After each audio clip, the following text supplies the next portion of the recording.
Good morning, everybody. Hope you guys are doing well. I Let's get started with a rose and a thorn. So something you're grateful for, and maybe one challenge you've had this week or last week.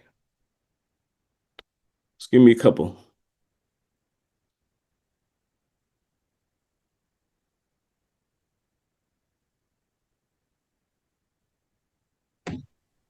I will go. A rose and a thorn. A thorn is that school is out, and so now I have all four kids home with me, There we go. and so we're managing new things. First summer, doing the real estate thing, and having all the kids, so that'll be a change. But a rose is that school is out, and all of those school responsibilities are off the table for a while. So, Awesome, awesome. I yep. love it. I love it. I'm gonna talk about that. Somebody else. What's a rose? Something you're grateful for, or maybe a challenge, something, or a thorn, something that you had a challenging time overcoming.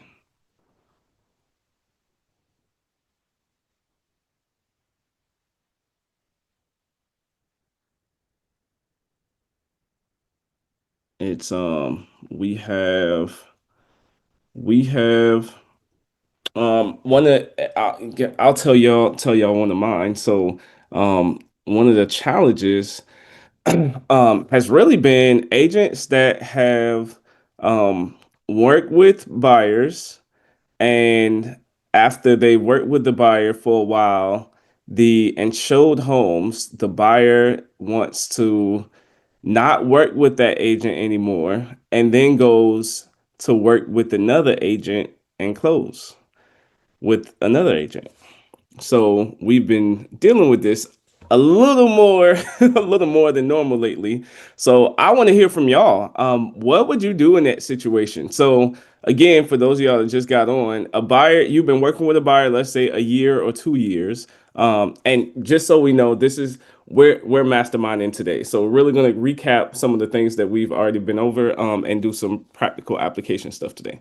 But so yeah, what if you had a buyer, been working with the buyer for a year, 2 years, maybe even 6 months, you've been showing them houses, and then they say, hey, whatever happened, something happened. Maybe there was a miscommunication. Maybe there was it's been a lot of different things. Miscommunication about the process, or maybe the numbers just don't work for them anymore. Whatever story that they're telling you is what they told you. And then they say, hey, I want to get out of the contract, or I want to get out of my buyer agency agreement. And turns around in 30 days or 40 days, you see them on Facebook with a close signed, saying that they closed on another house with another agent. What would you do in that situation? It's absolutely a challenge, and it sucks. So what would y'all do? Let's talk about it. If you were the agent, how would you feel? Let's start with that.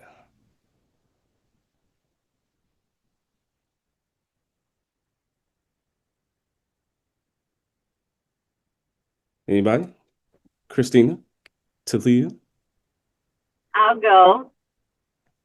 So I think it was about maybe about 3 or 4 years ago. It was when I first got to Excel. I had a buyer reach out to me, and we didn't get to the point to where I showed them many homes, but they went and got pre-approved with the lender, and they didn't really like the lender. You kind of feel it. You kind of feel that they may not be the right fit for you. Mm-hmm. But it was one of those things where I just wanted to keep going.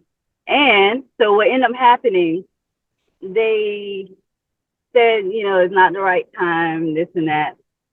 And they end up, I saw like 45 days later, the Facebook keys thing.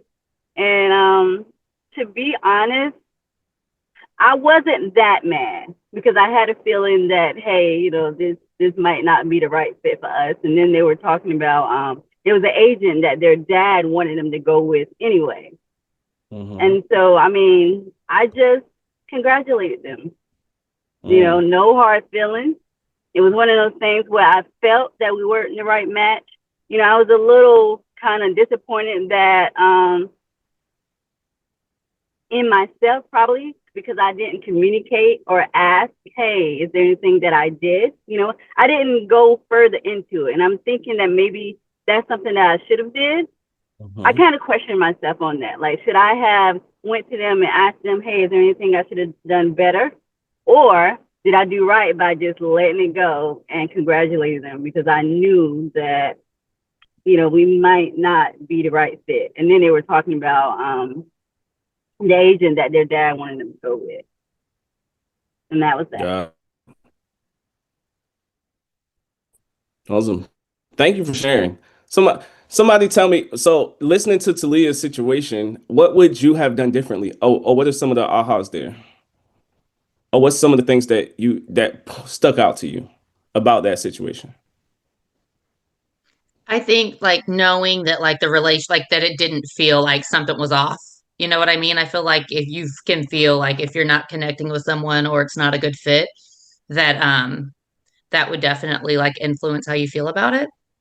But I also think I would be wondering like what property they ended up purchasing and like where did they find like did I show this to them? Like where like did they truly just like go out with a new agent, found something completely different, or was it, you know, something that maybe they saw with me?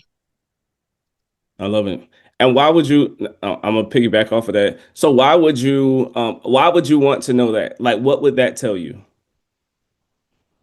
Like, if they got to another agent and they bought something completely different, what would that tell you? Something completely different that I was probably not showing them the home they were wanting. Like we weren't connecting. I wasn't hearing them when they were telling me what they needed. Mm, love it. Love it. That's super key. That's why I wanted you to say that. But that's super key because it all goes back to the questions that we're asking in the beginning, right? And so you'll know, I'm glad you said that, Talia. You'll know when you're connected with somebody because not only are the actions taking place, but they're not in their head. It's nonverbal things. You when you go see a house, they're like, oh yes, that's it. That's like they will say things that confirm what you guys talked about in the beginning. So make sure that you're asking deep enough questions in the beginning, so that when you do get to these points, hey, Yeah. then we can go back and And set the expectation. Go ahead. oh, did we freeze? Oh no, go ahead. Can you guys hear me? Yeah, we can hear you. Okay. So yeah, this was one of the things too. They went like the first lender I sent them to. They wasn't qualified for what they wanted, and I felt like that was already a hurdle because they wanted like a house, big old, you know. But I think they ended up buying like a townhouse or a condo or something like that. Hmm. But yeah, they weren't qualified for that, and I felt like I probably could have because they didn't go with the same lender, like they went with somebody else. So I'm thinking like maybe that wasn't the right fit as well. So, Hmm. but yeah, I did not. I don't think I don't know. I don't know if I asked the right questions, but I could have been more. I could have asked more questions. Yeah. Yeah, and this is no slight or shade to you at all. This is a learning opportunity because now you get to see that hey, you learn by experience, right? Oh And yeah. so once this happens once, you are going to make sure that this doesn't happen again. Oh yeah. It's And never happened yeah, again. right. Because you learn so much from it, and honestly, not only do you learn about buyers or you learn about just people in general, you learn about yourself, and then you learn about your processes and your systems and maybe it'll identify some of the voids that you have. Maybe it's some of the things that you haven't implemented in your business, and that shows up in moments like that. Um, great stuff, Christina. I know I had called on you earlier, but what would you kind of do in a situation where somebody went and bought with somebody else? Sorry, I was pumping gas at the same All time, good. so I couldn't unmute in time. All good. I'd probably cry first, but again, do a lot of Emotion. self-reflection of, what could I have done better? What needs didn't I meet for them?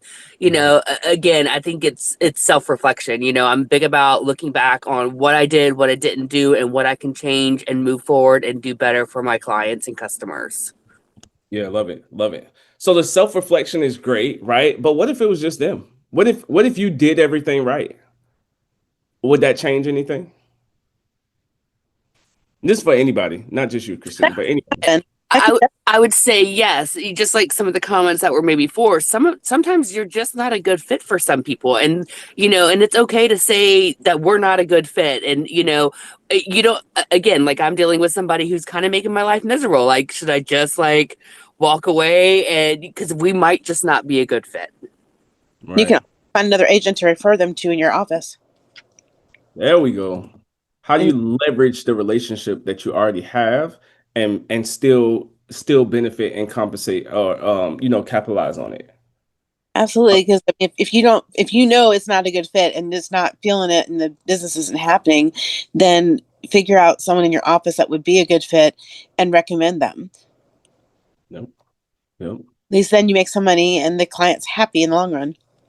Right. Right. That's a good idea. Great. Who else? What do you think? What do y'all think about that situation? What would you do differently? I didn't hear the beginning part, but if it was a fact of they didn't get qualified for the amount they wanted, maybe recommend a second recommendation for another loan officer to talk to.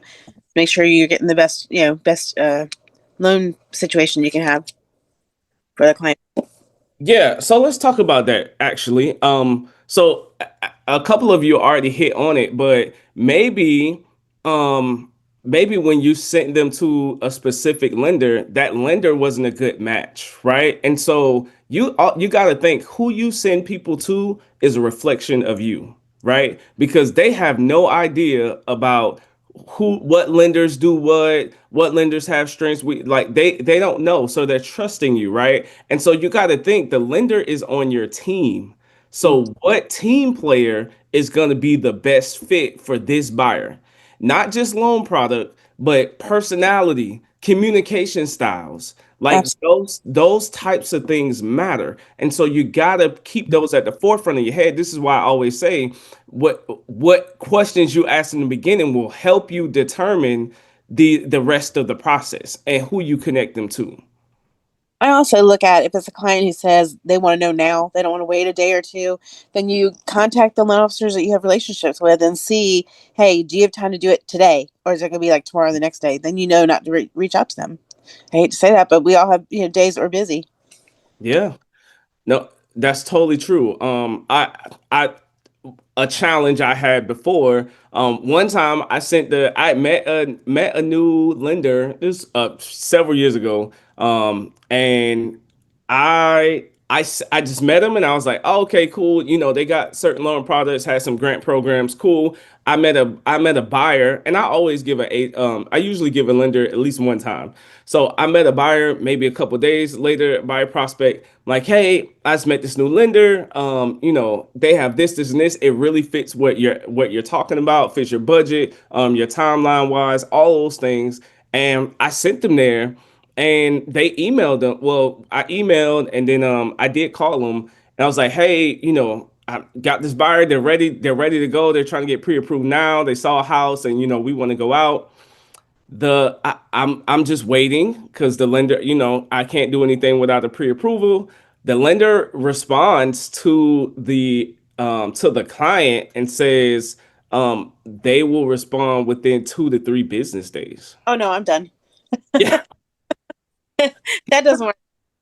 Yeah. So imagine that on me, right? Like, who are you working with? Like, what are you doing, right? Like, why does it take 2 to 3 days to respond to a request for a pre-approval? Like, do you want the business or do you not?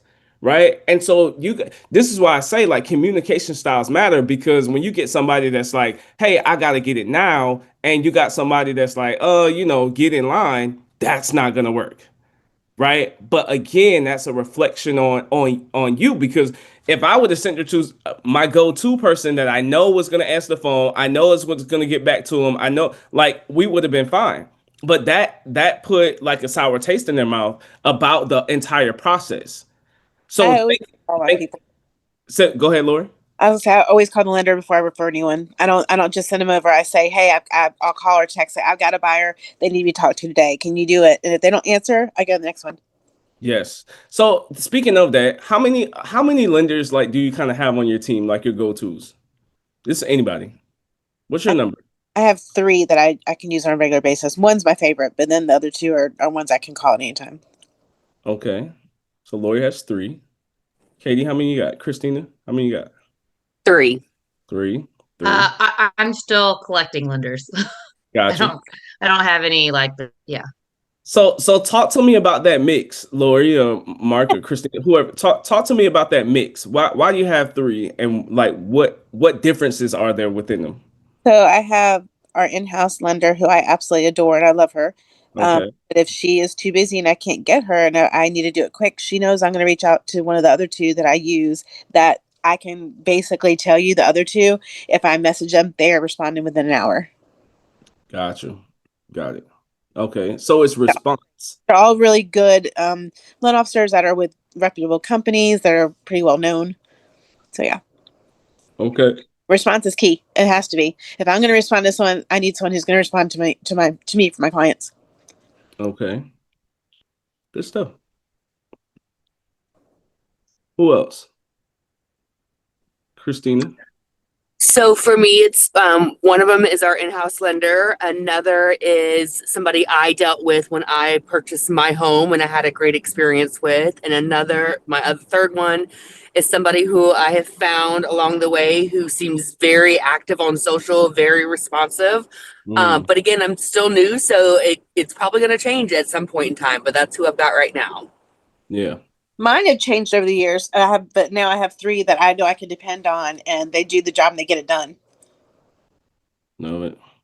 Now, did y'all choose these lenders based on just I hear response times. I hear it looks like, they take care of their clients or whatever. Did you base it off of anything else? Like the actual client's needs? Yes, I have one that needed down payment assistance, and we had a sale that went through that they got about $85,000 in down payment assistance money, and he is an expert at doing that. So yeah, he is one I will turn to when I need that. Yeah. Oh, good stuff.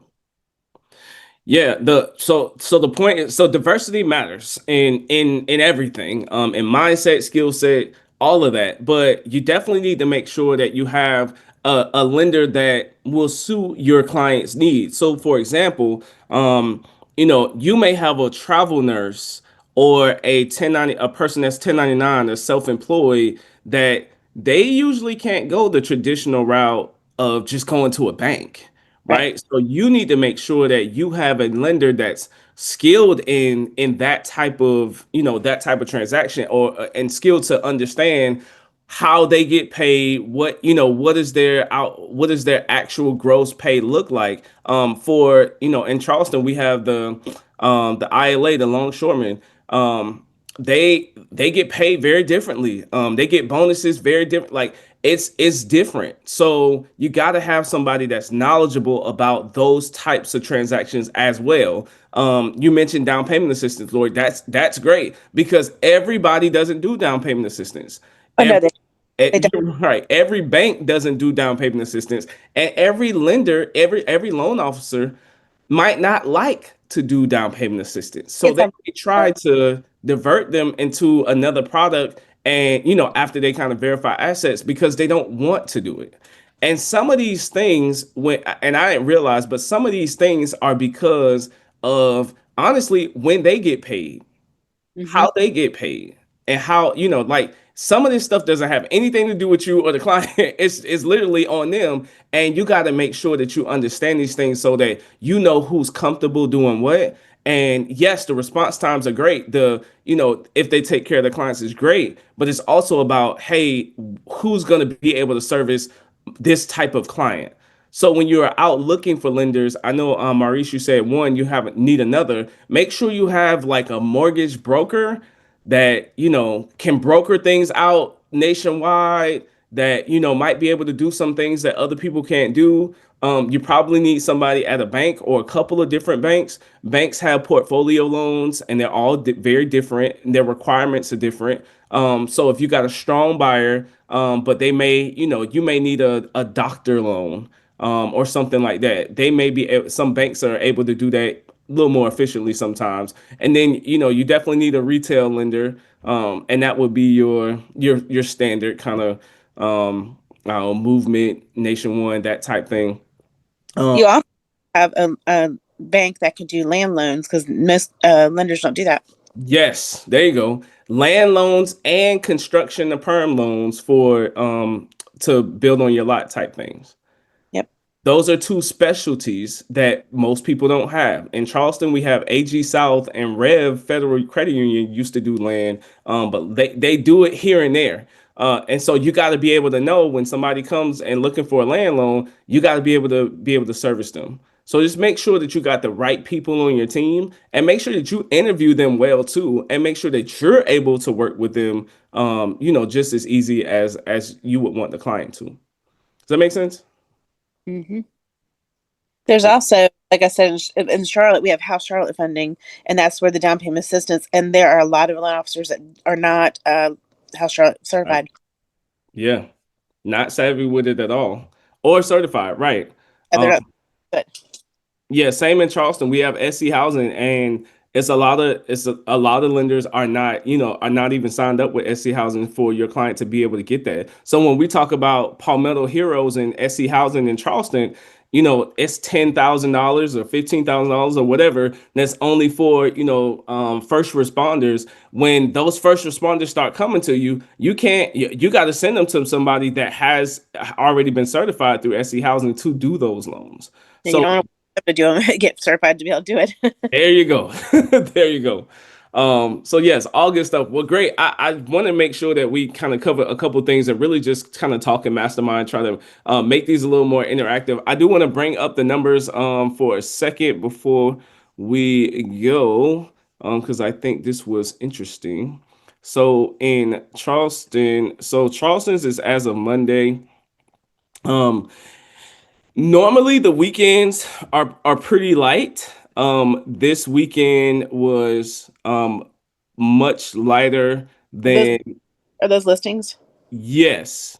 So the first line is new listings that came on the market. Second line is pending, and the third column is closed. Let me do this real quick.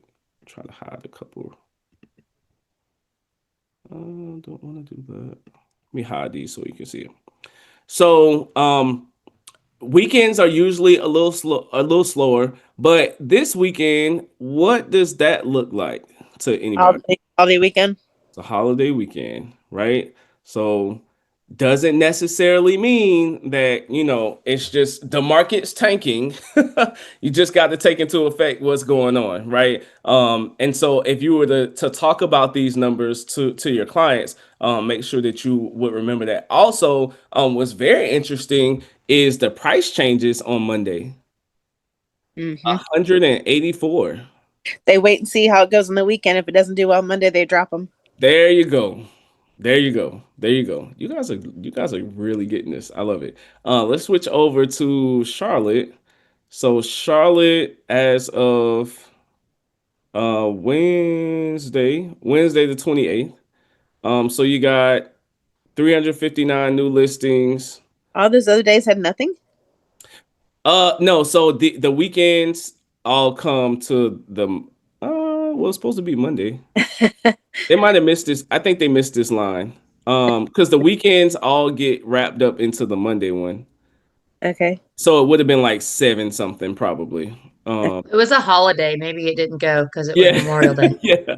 Maybe y'all's MLS delayed that much. Still delayed. I don't know. But it does show you that, you guys are honestly really kind of consistent. The market's really kind of consistent there. That Tuesday looks like back on the market was 47. That's weird. You have all those days of nothing on them. Right, right. You have, yeah, like Saturday. I know Saturday and Sunday all wraps into Monday because I think y'all can't pull them until Mondays. So, I didn't know um, we'll get that. We'll find out with that. But it does it as a month though. What is this? What does this really look like? I mean, new listings is in P, so you got 49, almost 5,000 new listings, and then you also got 5,700 price reductions. that. Is our price is not correct to begin with. Correct, right? So like we got to start having these pricing conversations, these tough conversations with our clients so that they can understand so that we can get into this pending line which will be here. Now I mean y'all got a lot of production going on. 4100 um in pending and 3200 closed. I mean that's still really strong numbers, but at the same time you got so much inventory that's just tied up on the market, Yep. right? Just tied up, just there. So how do we get those moved? And that's the point. That's the point of these. And in Charleston, we have 2612 new listings on the market. 500 of them are pending, and we got about same 1,700 as percentage wise. Our percentage is a little lower, but closed, and then 3122. We are over what our new listings are in price reductions. Mhm. So the market it really kind of the same, really kind of mirrors where our Charlotte partners are as well. So what do? We got to have those conversations. And how are we having them? That's where you need to really hone in on. Any questions? Oh, good. All right. And so next week we are taking a summer break Tuesday, Wednesday, and Thursday, and we will be back on June 10th. Next week, Meredith will be on. Will be on leave. I also will be out at the NAR conference. If you guys have any NAR stuff, any Realtor Association type stuff, I am the president elect at our Realtor Association in Charleston, and we are going to DC to talk to the legislators. So I will be up there talking to our South Carolina legislators, North Carolina as well. So make sure if you guys have anything that you guys want to share or you guys want to learn or know about, shoot me a text, give me a call, shoot me an email. I would love to convey your messages to them because they always ask about direct feedback from agents. And so I definitely want to continue to advocate for you guys and make sure that we have a better industry to continue to work in. So again, next week we will be out. So it will not be any market at the moment. Next Tuesday, Wednesday, and Thursday, taking summer break. I know kids just got out of school. It's gonna take you a week to get settled, I'm sure, if not more. But take that week to enjoy, and we will be back the second week in June. Any questions, issues, concerns? I Everybody? just put that. I had a question. Do you know if it's May 30th is the deadline to get continuing education for South Carolina? If you have to renew your license, June 30th. June 30th. Oh, to take the continuing education. Yeah. Well, you can take the continuing education up to the last day, Okay, actually. I'm glad you said that because I thought it was this Friday. Yeah. And I was a little nervous. Okay, Yep. No, no, no. You got it. It's June 30th to renew and the continuing education. I mean, literally, people are doing them June 30th. So trust back. me.